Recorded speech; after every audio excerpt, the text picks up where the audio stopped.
শ্রীরাম বলে মানুষ রাস্তায় নামলো, তখন আমার দেশের প্রধানমন্ত্রী গিফট হিসাবে আমাদের গ্যাসের দাম আবার 50 টাকা বাড়িয়ে দিয়েছে এবং বলেছে যে এটা প্রধানমন্ত্রী উজ্জ্বলা যোজনাতেও লাগবে।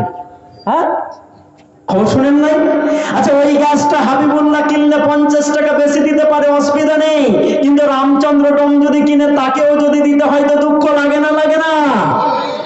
হ্যাঁ, তাই আমার ভাইয়েরা, আমার দাদারা, যারা জয় শ্রীরাম বলে মানুষকে উত্তক্ত করছেন, মুসলমানকে বলছে না, মানুষকে করছেন। কারণ কোন গির্জাতে গিয়ে তো সেখানকার পাদ্রী সহ সেখানকার খ্রিস্টান ভাইকেও পুড়িয়ে মারা হচ্ছে।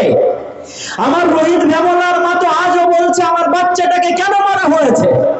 আমার তামিলনাড়ুর সেই বাচ্চাটা যে একটু প্রতিবাদ করার জন্য উচ্চ বর্ণের হিন্দুরা, আমি সব হিন্দুর কথা বলছি না, উচ্চ বর্ণের কিছু হিন্দু ভাইরা সেই বাচ্চাটার দুটো হাতকে কেটে নিয়েছে আর সোলে সিনেমার মতো ডায়লগ দিয়েছে, এ হাত মুঝে দে দো ঠাকুর।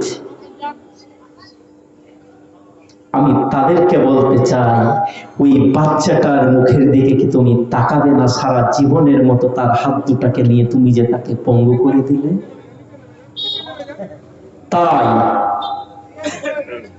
তাই আপনাকে আমরা বলতে এসেছি যে ভালোবাসা ইনশাআল্লাহ আমরা ছড়াবো, ভালোবাসা আমরা দেব ইনশাআল্লাহ। মানুষ যত আমাদেরকে ঘৃণা করবে তত আমরা তাদেরকে বুকের ভিতরে ডেকে নেব। ডাকবো না? ডাকবো না? আপনারা কি বলেন? এই গ্রামটার নাম কি? গাজীনগর। তো এখানে আমাকে এত কেন ডাকছেন? হ্যাঁ, এত ডাকলে হয় একই জায়গাতে?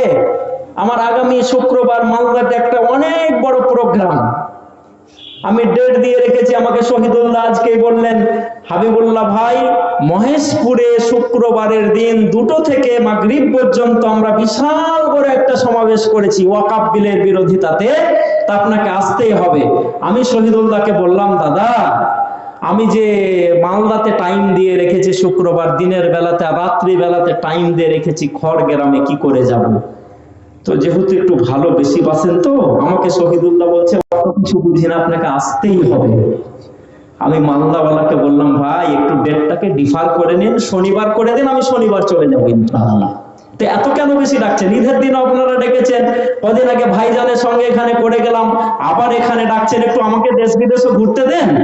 17 তারিখ তো আবার আমি আল্লাহ যদি কবুল রাখে রাশিয়াও চলে যাচ্ছি, একটু দেশ বিদেশে তো আমাদেরকে যেতে হবে। তো গাজীনগরে যদি এত ডাকবে কি করে হবে? কথাও ফেলতে পারছি না। আপনাদের ভালোবাসা, আপনাদের এই যে হাসি হাসি হোক, আলহামদুলিল্লাহ খুবই ভালো লাগছে আমাকে। আজকে আপনাদেরকে আমি মন খুলে কথা শোনাবো ইনশাআল্লাহ।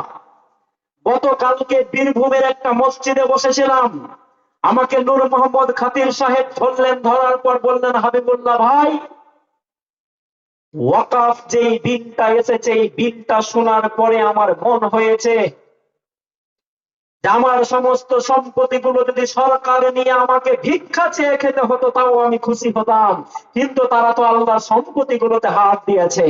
আমি বললাম,